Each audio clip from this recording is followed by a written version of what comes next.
Bonjour, bienvenue sur la Voix de Morgane. J'espère que vous allez bien.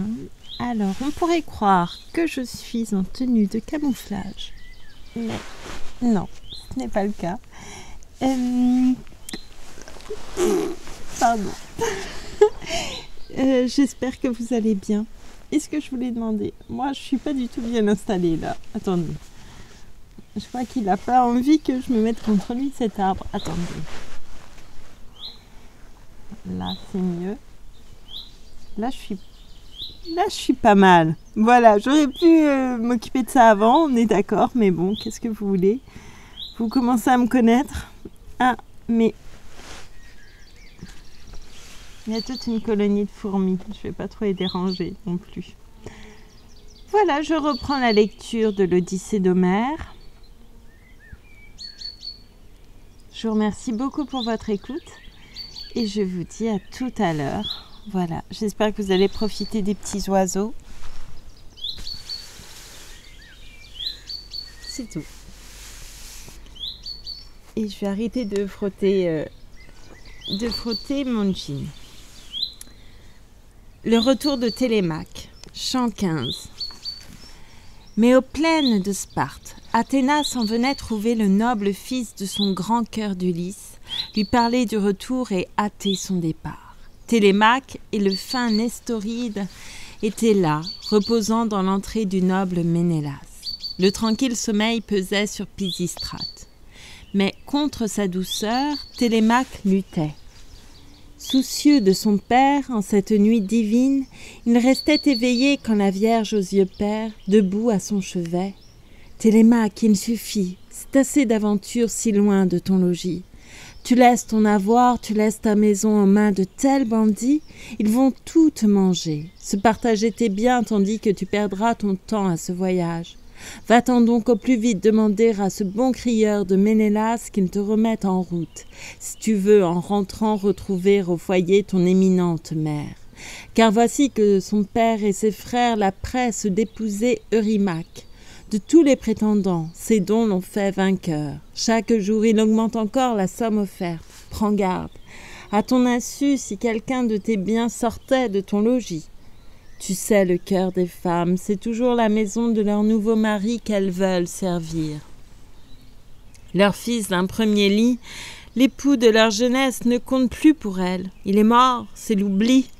Rentre donc et sois là pour confier tes biens à celles des servantes dont tu verras le zèle jusqu'au jour où les dieux viendront te présenter quelque digne compagne. Écoute un autre avis et le mets en ton cœur. Les chefs des prétendants te guettent, embusqués dans la passe entre Ithaque et la Samée des roches.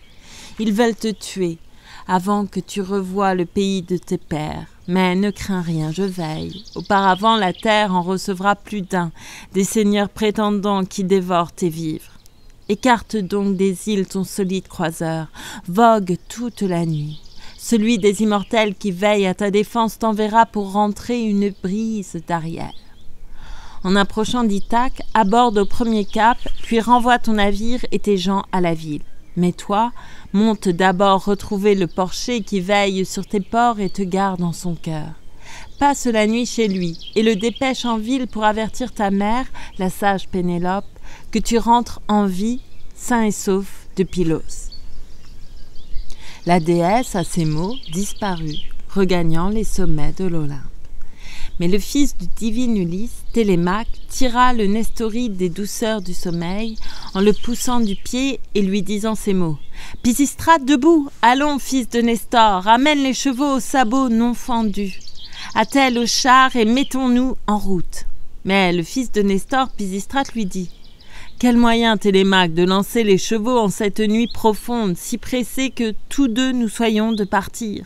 L'aurore n'est pas loin. » Attends que Ménélas l'Atride, le seigneur à la lance fameuse, vienne nous apporter ses cadeaux sur le char et te donne congé avec des mots aimables. Quel meilleur souvenir pour le restant des jours qu'une bonne amitié établie d'hôte à hôte.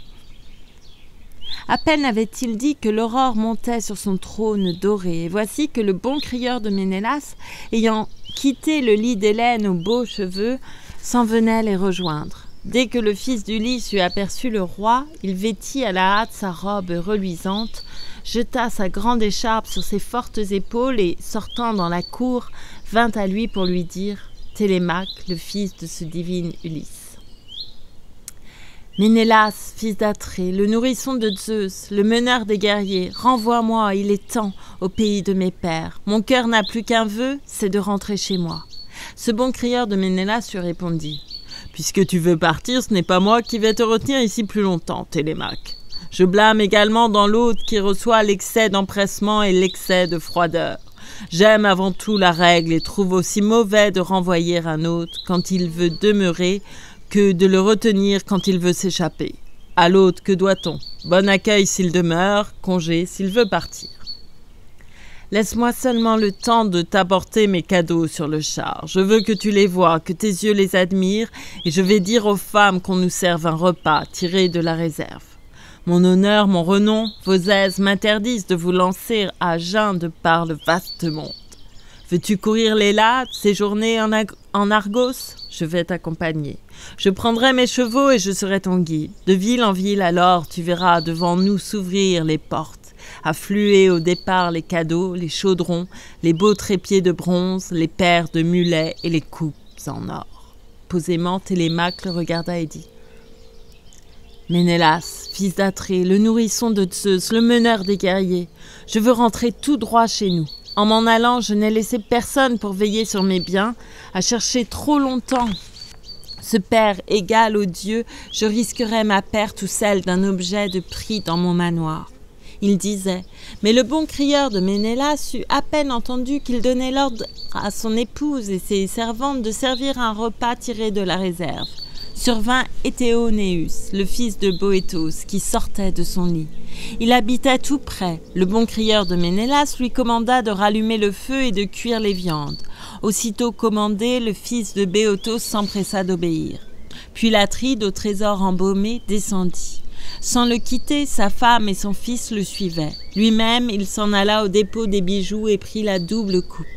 Mais, tandis qu'il chargeait son fils Mégapenthès du cratère d'argent, Hélène choisissait, debout auprès des coffres, l'un des voiles brodés, ouvrage de ses mains. Quand elle en eut tiré, cette femme divine, le plus orné de broderies et le plus grand, il brillait comme un astre étendu tout au fond. Ils revinrent en hâte à travers le manoir retrouver Télémaque et le blond Ménélas lui adressa ces mots. Télémaque, tu pars, plaise à l'époux d'Héra, au Zeus retentissant, que ce retour s'achève au gré de tes désirs. De tous les objets d'art qui sont en mon manoir, je m'en vais te donner le plus beau, le plus rare. Oui, je veux te donner un cratère forgé dont la panse est d'argent, les lèvres de vermeil. C'est l'œuvre d'Héphaïstos. Il me vient de Sidon, du seigneur Phaédimos, ce roi qui m'abrita dans sa propre demeure quand je rentrais ici. Je veux qu'il t'appartienne. » À ces mots, le seigneur Atride lui remit la belle double coupe. Le fort Mégapenthès déposa devant lui le cratère luisant. Hélène s'avança, Hélène aux belles joues qui, tenant le grand voile en sa main, vint lui dire « J'ai mon présent aussi, cher enfant. Prends et garde en souvenir d'Hélène cette œuvre de ses mains. Quand le jour de l'hymen viendra combler tes vœux, que ta femme le porte, que chez toi, d'ici là, ta mère le conserve. Je te fais mes adieux. Ah, puisses-tu rentrer en ta haute maison au pays de tes pères. » Elle dit et lui mit dans la main le grand voile qu'il reçut plein de joie. Le héros Pisistrate, ayant pris ces cadeaux que son cœur admirait, monta les déposer dans le panier du char. Mais, le blond Ménélas leur montrant le chemin, on rentra dans la salle et l'on s'assit en ligne aux sièges et fauteuils. Vint une chambrière qui, portant une aiguière en or et du plus beau, leur donnait à laver sur un bassin d'argent et dressait devant eux une table polie. Vint la digne intendante, elle apportait le pain et le mit devant eux, puis leur fit les honneurs de toutes les réserves. De toutes ces réserves. Le fils de Boéthos, ayant tranché les viandes, distribua les parts. L'échanson fut le fils du noble Ménélas. Alors, aux parts de choix préparées et servies, ils tendirent les mains. Quand on eut satisfait la soif et l'appétit, Télémaque et le fin Nestoride attelèrent les chevaux sous le joug et, montant sur le char aux brillantes couleurs, poussèrent hors du porche et de l'entrée sonore. L'Atride les suivait.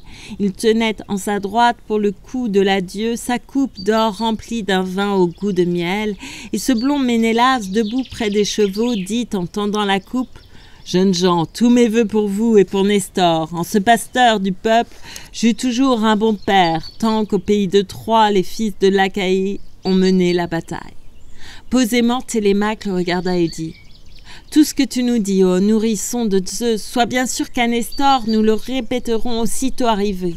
Mais, rentré dans Ithaque, puissais-je aussi trouver Ulysse à son foyer? Et puissais-je lui dire avec quelle bonté tu m'as reçu chez toi et combien de cadeaux merveilleux je rapporte? » Il disait. À sa droite, un oiseau s'envola, un aigle qui tenait toute blanche en ses serres une oie privée géante, enlevée de la cour. Avec des cris, servants et femmes le chassaient. Il passa près du char et fila par la droite en avant des chevaux. Cette vue mit la joie et l'espoir dans les cœurs, et le fils de Nestor, Pisistrate, reprit le premier la parole. « Pour qui donc, Ménélas, au nourrisson de Zeus, au meneur des guerriers, le ciel nous envoie-t-il ce présage? Réponds, c'est pour nous ou pour toi ?» Il dit, et Ménélas cherchait, le bon guerrier, quelle sage réponse il leur pourrait bien faire. Mais, drapée dans son voile, Hélène fut plus prompte. « Écoutez-moi, voici quelle est la prophétie qu'un Dieu me jette au cœur et qui s'accomplira. Pour enlever notre roi, nourri à la maison, vous avez vu cet aigle venir de son berceau et de son nid démon. Après bien des malheurs et bien des aventures, c'est tout pareillement qu'Ulysse rentrera chez lui pour se venger. Il se peut qu'à cette heure, il soit rentré déjà et plante le malheur à tous les prétendants. » Posément, Télémaque la regarda et dit: « Ah, que l'époux d'Héra, le Zeus retentissant t'exauce. Et c'est vers toi, comme vers l'un des dieux, que même de là-bas s'en iront nos prières. » Il disait, et du fouet il poussait l'attelage, et traversant la ville, les chevaux pleins d'ardeur s'élançaient vers la plaine. Le joug, sur leurs deux coups, tressauta tout le jour. Le soleil se couchait, et c'était l'heure où l'ombre remplit toutes les rues comme on entrait à faire, où le roi Dioclès, un des fils d'Orsiloque, un petit-fils d'Alphée, leur offrit pour la nuit son hospitalité. Mais à peine sortait de son berceau de brume l'aurore aux doigts de rose, qu'attelant les chevaux et montant sur le char aux brillantes couleurs, il poussait hors du porche et de l'entrée sonore. Un coup pour démarrer, de grand cœur aussitôt, les chevaux s'envolèrent. Ils eurent vite atteint la butte de Pylos, et Télémaque alors dit au fils de Nestor: « Nestoride, veux-tu me donner la promesse de suivre mon conseil? Nous voici pour jamais des hôtes, je m'en flatte. Nos deux pères amis, notre parité d'âge et ce voyage enfin resserrent notre entente. Conduis-moi, nourrisson de Zeus, près du navire et me laisse à la plage. J'ai peur que le vieillard, pour me fêter encore, ne m'oblige à rester au manoir. J'ai besoin de partir au plus vite. » Il dit. Le Nestoride, dans son âme, cherchait comment faire et tenir sans faute la promesse. Il pensa, tout compté, qu'il valait mieux gagner le croiseur et la plage. Il tourna ses chevaux et, le navire atteint, il apporta du char sur le gaillard de poupe les présents magnifiques, les étoffes et l'or donnés par Ménélas et, pressant Télémaque, lui dit ces mots ailés. « Monte à bord et fais zèle pour embarquer tes gens. Que je n'ai pas le temps en rentrant au logis d'informer le vieillard. Mon esprit et mon cœur sont bien sûrs d'une chose, c'est que tu n'es pas quitte. Son cœur est violent. Jusqu'ici en personne, il viendra te chercher et ne rentrera pas à vide, je te jure. Ah, la belle colère où tu vas nous le mettre !» Il disait, et poussant les chevaux au long crin, il tournait vers la ville et bientôt atteignait le manoir de Pylos. Télémaque, empressé, commandait la manœuvre. « Dans notre noir vaisseau, rangez tous les agrès, compagnons, embarquez et mettons-nous en route. » Il disait, aussitôt on obéit à l'ordre et, s'embarquant en hâte, on va s'asseoir au banc. Pendant qu'il s'apprêtait et que, devant la poupe, il faisait son offrande en priant Athéna, un homme s'approcha. Il arrivait de loin. Il avait fui d'Argos, ayant tué son homme. Et c'était un devin du sang de Mélampous. Car jadis Mélampous habitait à Pylos, la mère des troupeaux, où, très riche, il avait le plus beau des manoirs. mais il avait dû fuir sur la terre étrangère. Le généreux Nélé, le plus noble des êtres, l'avait, durant 1 an, dépouillé de ses biens, cependant qu'il était captif chez Phylacos et que, chargée de chaînes, la fille de Nélé lui valait des tortures pour la lourde folie qu'avait mise en son cœur la terrible Érynice. Mais, éludant la Parque, il put, de Phylacée, ramener à Pylos les vaches mugissantes et punir le divin Nélé de son méfait. Puis, ayant célébré les noces de son frère, il quitta le pays et s'enfuit vers Argos et ses prés d'élevage. C'est là que le destin lui donna de régner sur des sujets nombreux. Il prit femme, il bâtit une haute maison, il engendra 2 fils pleins de vigueur, Antiphatès et Mantios. Le premier engendra Ioclès au grand cœur, dont Amphiaros naquit, l'entraîneur d'hommes, que le Zeus à l'égide aima de tout son cœur. Favori d'Apollon, s'il ne put arriver au seuil de la vieillesse, c'est qu'à Thèbes, il périt des présents d'une femme. Il eut 2 fils, Amphilochos et Alcmaon. Mantios, à son tour, engendra 2 enfants, Clitos et Polyphide. Si l'aurore enleva sur son trône doré Clitos pour sa beauté, s'il est parmi les dieux, c'est Apollon qui fit de l'ardent Polyphide, parmi tous les mortels, le meilleur des devins, quand Amphiaraos eut disparu du monde. Mais vers Hypérésie, le courroux de son père le força d'émigrer. C'est là qu'il demeurait et que tous les mortels venaient le consulter. Celui qui survenait était l'un de ses fils, nommé Théoclymène. Lorsque de Télémaque il se fut approché, le laissant achever offrandes et prières auprès du noir croiseur, il n'éleva la voix que pour ces mots ailés. « Ami, puisqu'en ces lieux je vois ton sacrifice, écoute ma prière. Au nom de tes offrandes, par le ciel, par ta tête, par celle de tes gens que je vois à ta suite, réponds à ma demande et dis-moi sans détour ton nom et ta patrie et ta ville et ta race. » Posément, Télémaque le regarda et dit « Oui, je veux, étranger, te répondre sans feinte. Ma famille est d'Ithaque et mon père est Ulysse, si ce n'est pas un rêve. Mais voici qu'il est mort et de mort misérable. J'ai pris cet équipage et sur ce noir vaisseau, je me suis mis en mer pour m'informer de lui et de sa longue absence. Alors Théoclymène, au visage de Dieu, j'ai dû fuir, moi aussi, loin du pays natal. J'avais tué mon homme. Parmi les Achéens, il avait dans Argos et ses prés d'élevage des frères et parents si puissants, si nombreux que j'ai dû m'exiler pour éviter la mort et l'ombre de la Parque. Mon destin désormais est de courir le monde. Accueille en ton vaisseau l'exilé qui t'implore. Sauve-moi de leurs coups, sans doute, ils me poursuivent. » Posément, Télémaque le regarda et dit « Comment te refuser? Tu le veux. Je t'emmène, à bord du fin navire, suis-moi, je ferai tout pour t'accueillir là-bas. » Il dit, et recevant la lance armée de bronze, il vint la déposer sur l'un des 2 gaillards. Puis, pour prendre la mer, lui-même s'embarqua. Il s'assit à la poupe et fit à ses côtés la place de son hôte. On détacha les câbles. Les gens, sautant à bord, s'assirent à leurs bancs. Télémaque, empressé, commandait la manœuvre. Ses hommes de répondre à son empressement. On dressa le sapin du mât qui fut planté au trou de la coursie. On raidit les étais, et la drisse de cuir hissa les voiles blanches. La déesse aux yeux pères leur fit alors souffler la brise favorable dont les fraîches risées, s'élançant de l'éther, allaient sur l'onde amère terminer au plus vite la course du vaisseau. Ils longèrent Chronoi, Chalkis aux belles eaux. Le soleil se couchait, et c'est l'heure Chronoi. Le soleil se couchait, et c'était l'heure où l'ombre emplit toutes les rues, quand la brise de Zeus leur fit doubler Phéia en vitesse et longer cette élite divine où règne l'Épéen. Puis ils mirent le cap sur les îles pointues. Télémaque songeait. Pourrait-il fuir la mort? Allait-il être pris? Dans la cabane, Ulysse et le divin porcher soupaient. À leur côté, soupaient aussi les autres. Quand on eut satisfait la soif et l'appétit, Ulysse résolut d'éprouver le porcher pour voir si Le traitant tout cœur en ami, Eumée voudrait encore le garder dans sa loge ou s'il l'engagerait à se rendre à la ville.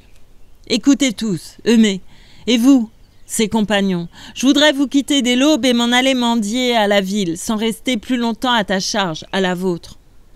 Tu vas me renseigner et pour aller là-bas me fournir le bon guide. Une fois arrivé, je serai bien forcé d'aller de porte en porte voir qui me donnera ou la tasse ou la croûte.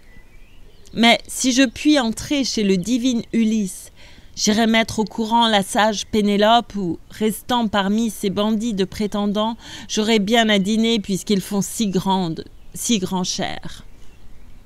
Je saurai sans retard les servir à leur gré, car, je peux bien le dire, entends bien et crois-moi, par la bonté d'Hermès, le divin messager, dont tout travail humain reçoit grâce et renom, je suis pour le service un homme unique au monde. Bien arranger le feu, fendre les bûches sèches, trancher, rôtir la viande ou faire les chansons, je sais tous les métiers d'un vilain chez les nobles. Avec un grand soupir, tu dis, Porcher Eumée. Ah, misère, mon hôte, où ton esprit va-t-il trouver pareil projet? Tu désires vraiment te jeter dans le gouffre, parmi ces prétendants dont l'audace et les crimes vont jusqu'au ciel de fer? Ils ont pour les servir des gens d'une autre mine, des jouvenceaux en belles robes et beaux manteaux, aux cheveux bien huilés à la jolie figure. Et sachant le service, car leurs tables polies sont encombrées de pain, de viandes et de vin. Reste donc avec nous. Qui se plaint de t'avoir? Ce n'est pas moi, ni l'un des hommes que j'ai là. Attends le fils d'Ulysse. Aussitôt revenu, c'est lui qui, te donnant la robe et le manteau, te fera reconduire où que puissent aller les désirs de ton cœur. Le héros d'endurance, Ulysse le divin, lui fit cette réponse. Que Zeus le Père, Eumée, t'aime comme je t'aime. Toi qui m'as retiré de la misère errante, c'est si dur. Est-il rien de pis que mendier? Ah, ce ventre maudit, toujours nous harcelant. C'est lui qui vaut aux gens les maux et les chagrins de cette vie errante. Puisque tu me retiens, puisque tu me conseilles d'attendre ici ton maître, parle-moi des parents de ce divin Ulysse. Il avait une mère, un père, qu'il laissa au seuil de la vieillesse. Sont-ils encore vivants sous les feux du soleil ou morts sont-ils déjà aux maisons de l'Hadès? Eumée, le commandeur des porchers, répliqua. Oui, mon hôte, je vais te répondre sans feinte. Laërte vit encore, mais à Zeus, chaque jour, il demande d'éteindre en ses membres la vie. Il est au désespoir de vivre en ce manoir d'où son fils est absent, où sa femme mourut, l'amie de sa jeunesse. C'est surtout le regret de cette sage épouse qu'il mine et de lui fait un vieux avant l'âge. Elle est morte du deuil de son fils valeureux. Ah, la mort lamentable! Que l'épargne le ciel à tous ceux qui m'entourent, amis et bienfaiteurs. Moi, tant qu'elle était là, malgré son grand chagrin, j'allais souvent l'interroger et l'entretenir. C'est elle qui m'avait élevé, elle-même. J'étais le compagnon de sa fille au long voile, de sa grande Timène, l'aînée de ses enfants. Avec elle nourrie, j'avais, ou peu s'en faut, reçu les mêmes soins, jusqu'au jour où tous deux nous franchîmes le seuil béni de la jeunesse. À quelqu'un de Samé, ses parents la donnèrent. Quel cadeau ils reçurent! La reine me vêtit la reine me vêtit de neuf, robe et manteau, me chaussa de sandales et, m'envoyant au champ, ne m'en aima pas moins. J'ai perdu tout cela maintenant, avec elle. Il me reste ce coin où les dieux fortunés bénissent mon travail, de quoi manger et boire et faire aussi l'aumône. Que pourrait me conter la dame d'aujourd'hui qu'il me fut doux d'apprendre? Ni parole, ni fait. Je vois notre maison en proie à ces bandits. Pourtant, les serviteurs ont grand besoin parfois d'aller voir la maîtresse, de lui parler un peu de tout et de l'entendre. On mange, on boit un coup et l'on rapporte au champ quelqu'un de ces cadeaux qui réchauffent toujours le zèle du service. Ulysse, l'avisé, lui fit cette réponse. « Oh, misère! As-tu donc commencé tout enfant d'errer si loin de ta patrie, de ta famille ? Allons, Porcher Eumée, sans feinte, point par point, conte-moi cette histoire. Fus-ce durant le sac d'une ville aux grandes rues où demeuraient ton père et ton auguste mère?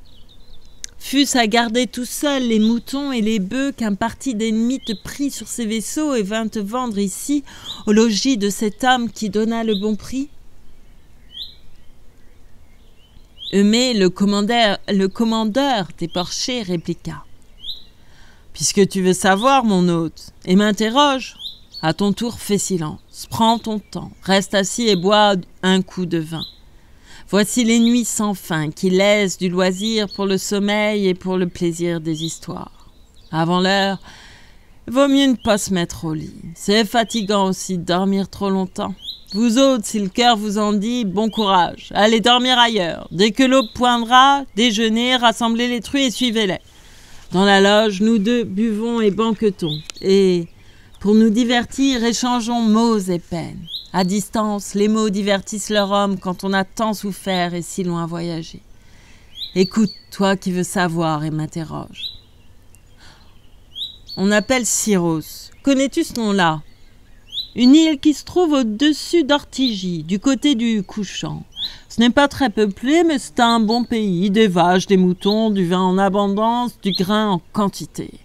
On n'y connaît jamais la famine, jamais les maladies, fléaux des malheureux humains. Mais quand les citadins ont atteint la vieillesse, le dieu est à l'arc d'argent, qu'Artémis accompagne, Apollon les abat de ses plus douces flèches. Entre elles, 2 cités s'en partagent les terres. Sur toutes 2 régnait mon père, Stésios, un des fils d'Orménos, semblable aux immortels.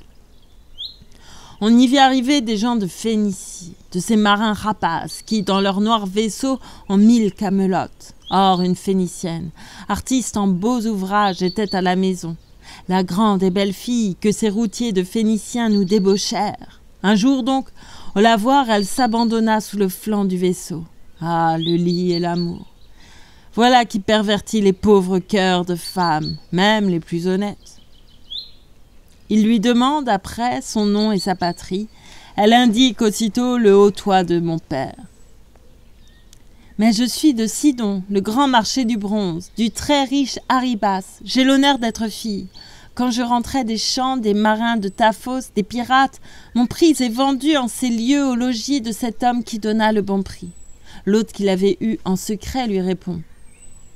Tu ne reviendrais pas avec nous au pays, revoir tes pères et mères en leur haute maison, car ils vivent encore, on les dit toujours riches. La femme, reprenant la parole, répond. Cela pourra aller si tous les gens du bord me prêtaient le serment que vous me remettrez saine et sauve au logis. Les autres aussitôt jurent à sa demande. Quand ils ont prononcé et scellé le serment, c'est elle qui reprend la parole et leur dit « Silence maintenant, que personne jamais ne m'accoste ou me parle. Si quelqu'un de vos gens me rencontre soit dans la rue, soit à la source. Il ne faut pas qu'on aille avertir notre vieux. S'il avait des soupçons, il m'aurait taulié d'une corde solide et vous perdrait aussi. Gardez-moi le secret, hâtez le chargement et quand votre vaisseau aura son plein de vivres, vite, envoyez quelqu'un m'avertir au manoir. J'apporterai tout l'or que j'aurai sous la main et je voudrais encore, pour payer mon passage, vous livrer un enfant que j'élève au logis. C'est le fils de cet homme. Il ne trotte sur mes pas quand je sors dans la rue. Il est de bonne vente. Si je l'amène à bord, on vous en donnera des 100 et des 1000, ou que vous le vendiez chez les gens d'autres langues. Elle dit et revint au logis de mon père. Mais l'année s'acheva. Ils restaient toujours là, faisant leur plein de vivres dans le creux du vaisseau. Enfin, la cale pleine, ils étaient pour partir. Un messager s'en vint avertir notre femme. C'est un fin matois qui, pour entrer chez nous, tenait un collier d'or, enfilé de gros ampres. Tandis qu'en la grande salle, ma mère vénérait et ses femmes prenaient et palpaient le collier et le mangeaient des yeux et débattaient le prix, l'homme, sans dire un mot, fit un signe à la fille et d'accord regagna le creux de son vaisseau. Elle aussitôt me prend par la main et m'entraîne. À la porte, dans l'avant-pièce, elle aperçoit des coupes, des corbeilles. Mon père, ce jour-là, avait offert à ses collègues un repas. Puis ils étaient partis discuter au conseil les affaires du peuple. En passant, elle vole et cache dans son sein 3 coupes. Je la suis, pauvre fou que j'étais. Le soleil se couchait, et c'était l'heure où l'ombre emplit toutes les rues. Nous arrivons courant au mouillage connu. Nos gens de Phénicie et leurs vaisseaux rapides étaient bien à leur poste. Ils nous prennent à bord, embarquent et se lancent sur la route des ondes. Zeus nous envoie le vent. Durant 6 jours, 6 nuits, nous voguons sans relâche. Et le fils de Cronos nous ouvrait le 7e quand la déesse à l'arc, Artémis, vient frapper de ses traits cette fille. Comme un oiseau de mer, elle tombe et s'affale au fond de la sentine. Il faut, par-dessus bord, la jeter en pâture aux poissons et aux phoques, et me voilà tout seul avec mon gros chagrin. En Ithaque, le vent et le flot nous portèrent. C'est là que, de ses biens, Laërte m'acheta. Voilà comment mes yeux ont connu ce pays. Le rejeton des dieux, Ulysse repartit. Ah, tout mon cœur aimé se lève dans mon sein à ce récit des maux que ton âme endura. En ton malheur, pourtant, Zeus te voulut du bien, puisqu'au bout de tes peines, tu trouveras la maison de cet homme si doux, qui te donne en ami le boire et le manger et te fait la vie large. Moi, pour venir ici, combien j'ai dû rouler les villes des humains. Pendant qu'ils échangeaient ces paroles entre eux, prenant sur leur sommeil, puis s'endormaient à peine, l'aurore était montée sur son trône et déjà les gens de Télémaque abordaient au rivage, amenaient la voilure et déplantaient le mât en vitesse. On se met aux rames vers la cale, on jette l'ancre et l'on attache les amarres. Puis sur la grève où l'équipage descendit, le repas s'apprêta et l'on fit le mélange du vin au sombre feu. Quand on eut satisfait la soif et l'appétit, Télémaque reprit posément la parole. « Vous autres, jusqu'au bourg poussez le noir vaisseau. Moi, je m'en vais monter au champ, près des bergers. Ce soir, lorsque j'aurai visité mon domaine, je rentrerai en ville et, dès l'aube demain, je compte vous offrir le banquet du retour, un bon repas de viande et mon vin le plus doux. » Alors Théoclymène, au visage de Dieu, « Et moi, mon cher enfant, où faudra-t-il aller? Chez quelqu'un de vos rois en cette ère d'Ithaque? Ou tout droit chez ta mère, en ta propre maison ?»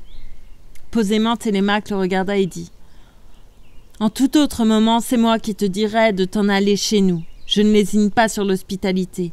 Mais la place aujourd'hui ne te serait pas bonne, car je vais être absent et pour veiller sur toi, ma mère ne peut rien. Elle évite au manoir les yeux des prétendants. Loin d'eux, à son étage, elle reste au métier. Mais je vais t'indiquer quelqu'un d'autre. Rends-toi chez le noble Eurymaque, fils du sage Polybe. Notre peuple déjà l'honore comme un dieu. De tous les prétendants, c'est encore le meilleur. Il est si désireux de devenir l'époux de ma mère et d'avoir la royauté d'Ulysse. L'aura-t-il? Zeus le sait. Du haut de son éther, le maître de l'Olympe pourrait, avant l'hymen, leur octroyer à tous la mauvaise journée. Comme il parlait encore, à sa droite un oiseau, un faucon, s'envola. En ses serres, ce prompt messager d'Apollon plumait une colombe, et les plumes tombaient entre les pieds de Télémaque et le vaisseau. Alors Théoclymène, appelant Télémaque à l'écart de ses gens, le flatta de la main en lui disant tout droit « Tu n'en saurais douter, cet oiseau à ta droite, c'est un dieu, Télémaque, qui le fit envoler. Je l'ai bien vu, je sais que c'était un présage. En ce pays d'Ithaque, il n'est pas sans de roi plus royal que le vôtre. À tout jamais, ici, c'est vous qui l'emportez. »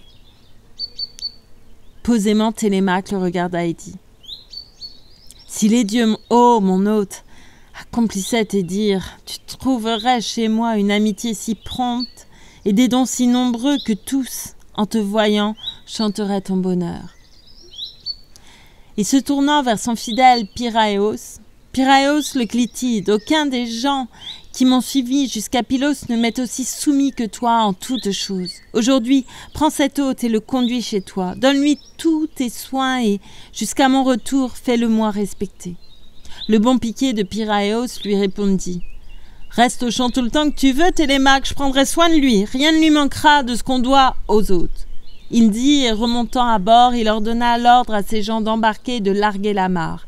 Ils sautèrent à bord et prirent place au banc, tandis que Télémaque attachait à ses pieds ses plus belles sandales, puis tirait du gaillard sa forte lance armée d'une pointe de bronze.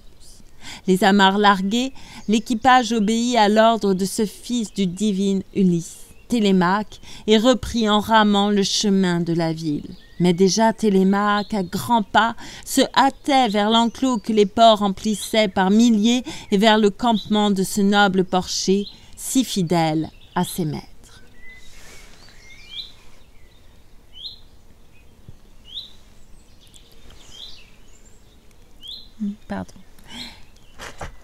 Pardon.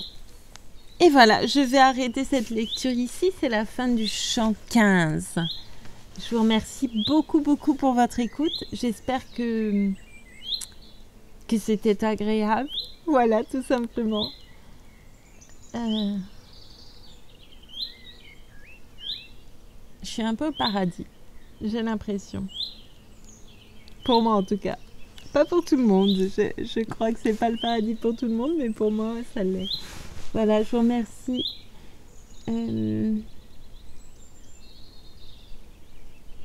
Beaucoup. Et je vous dis à très bientôt. Merci encore. Et je me déplace. Vous me verrez de plus près.